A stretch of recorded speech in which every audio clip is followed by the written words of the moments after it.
The gigantic The Line project by Saudi Arabia has published plans. It is described as a single-build city in the desert that will extend over 106 miles and eventually house 9 million people. According to a statement by the kingdom's crown prince Mohammed bin Salman, the proposed futuristic metropolis will be situated in the northwest of the Gulf nation, close to the Red Sea, and is a component of the NEOM project, a massive undertaking years from completion.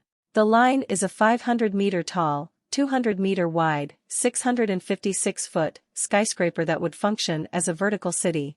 According to the press release, it will cover 34 square kilometers.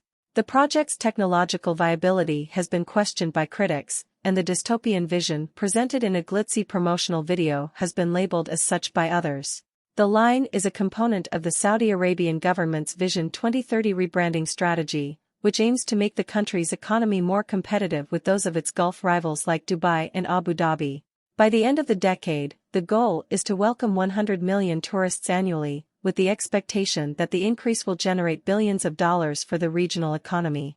The NEOM project in Saudi Arabia, a massive development spanning 3 nations that started building in 2019, has just announced plans for a mirrored skyscraper, which is the latest advancement. According to reports, the city will be run using artificial intelligence and clean energy. The features of a promised digital paradise include enormous artificial moons, flying taxis, and robot maids. The plans will put modern flat, horizontal cities to the test and develop a prototype for protecting the environment while improving human livability. The Line will address the issues that humanity is currently confronting in urban living and highlight other lifestyle options. According to the press statement, bin Salman, the Saudi government, the Saudi Arabian Public Investment Fund, PIF, a sovereign wealth fund led by bin Salman, as well as domestic and foreign investors, have committed $500 billion to the NEOM project. The completion date of NEOM has been delayed by another 5 years from its original target date of 2025, but the Crown Prince says the enormous project is still on schedule. The cost of the dream, though, is actually threefold. First, you must set aside not only your emotions, but also all of your knowledge about the climate problem. The construction of NEOM will take place at a time when wet bulb temperatures in the Arabian desert already surpass 20 degrees Celsius for half the year, and are expected to rise further by the end of the century. Many Middle Eastern countries are working to transition away from carbon-based economies and toward alternatives that draw visitors from across the world for tourism, commerce, employment, or residence. This is necessary given how quickly climate change is progressing. One such instance is the NEOM development, which will be constructed in Saudi Arabia. The $725 billion futuristic city The Line, which would accommodate 9 million people, is a crucial component of the plan. It consists of a 500-meter tall, 200-meter wide mirror-like wall-like structure. The project would stretch 170 kilometers inland from the Red Sea across coastal desert, mountain, and upper valley landscapes. It will be constructed in Saudi Arabia's northwestern Tabuk area.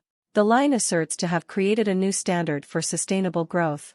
A small portion of NEOM's 26,500 square kilometer property, its footprint is only 34 square kilometers, less than 4 square meters per person. As a result, the landscape may be treated with more care than one might often expect for a megacity.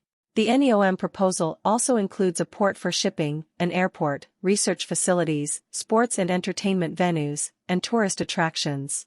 The project seems impressive environmentally at first glance. The distance from any place in the city to the urban edge is no more than 100 meters. No portion of the line is more than 20 minutes away thanks to a high-speed electric public transportation service. Living in such a massive building suggests a cramped lifestyle. However, each person would theoretically benefit from an average urban volume of 1,000 cubic meters. That's a lot more hospitable than most living conditions in congested cities. Unfortunately, a complex vertical transportation system would be required, as in many high-density, high-rise structures. The building has the same height as a typical 125-story skyscraper. At $55,000 per inhabitant, the project's costs also appear reasonable. Let's assume that this is just relevant to infrastructure and is feasible in a nation with employment costs that are significantly lower than those in industrialized nations. Even said, it is still unclear how the largest building ever built can contain modern infrastructure, ultra-high-speed rail, and other services. The line is not the first work to use a linear structure. In 1882, the Spanish urbanist Arturo Soria y Mata created the idea of the linear city. Utilizing infrastructure, such as water, electricity, gas, and transportation, along a constricted, linear metropolitan corridor allows for significant energy savings. The idea behind the design was to urbanize the countryside and ruralize the metropolis. This idea is echoed in the line. One does question its effects on the landscape, though. How can a continuous, 500-meter-tall mirror wall that spans 170 kilometers of the landscape and reflects desert heat and light influence the local biodiversity? Living with no emissions is the goal of the line. Renewable energy is used, green hydrogen generates export revenue, wastewater is recycled, and the newest smart city innovations and mixed-use structures are all present. Driving a car is avoided in favor of traveling by foot, bicycle, and public transportation. However, the building and materials for such a massive undertaking might be incredibly emissions-intensive.